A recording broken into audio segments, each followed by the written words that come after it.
বাম পাশে বাড়িটা হতে হবে, জায়গাটা হতে হবে, সেখানে আমি বাড়ি করব। তা আমি অত্র এলাকায় একজন স্থানীয় ছেলে, তাজমহলেটে আমার জন্ম। আমার নানা বাড়ি হচ্ছে গাবতলী জমিদারের বাড়ি, জমিদারের মেয়ের ঘরের ছেলে আমি। আমার বাবা একজন সরকারি চাকরিজীবী ছিলেন। আমার বাবা মারা গেছেন 2007-এ, মা মারা গেছেন 2014-তে, ভাই মারা গেছেন 2019-এ, বড় বোন মারা গেছে 2026-এ।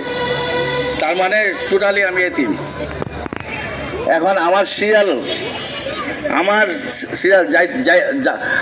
মানে আসার ডেট টাইম আছে, যাওয়ার ডেট টাইম নাই।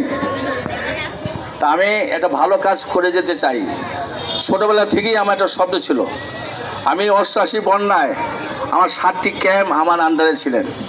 তখন মুক্তিযোদ্ধা মীর নূর আলী সাহেব সরকার ঘোষিত কমিশনার ছিলেন। আপনার শিশু পার্কে ক্যাম্প ছিলেন, র্যাব 2-তে ক্যাম্প ছিলেন, কেন্দ্রীয় কলেজে ক্যাম্প ছিলেন। এখানে বস্তিবাসীরা ভূমিহীনরা আমি 88 বন্যায় জায়গা দিয়েছিলাম। 88 বন্যার লোক একজন এখানে দেখা যায়।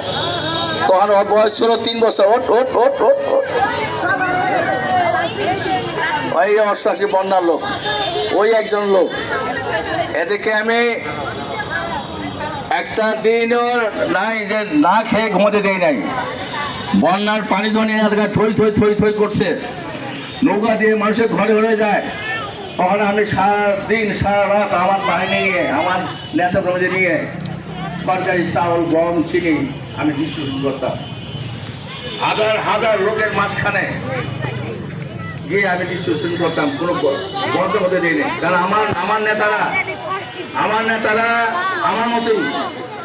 আমি যেমন চাঁদাবাজ নয়, আমি ভূমিদস্যু নয়, আমি সন্ত্রাসী নয়, আমি মাদকাসক্ত নয়, আমি কোনো খারাপ কাজেই নাই।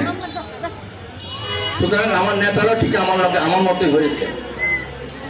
তাই আমি অনুরোধ করে বলছি যে এবার আগামী নির্বাচন, আপনারা জানেন আমি নির্বাচন কেন আসছি, একটা কারণ হচ্ছে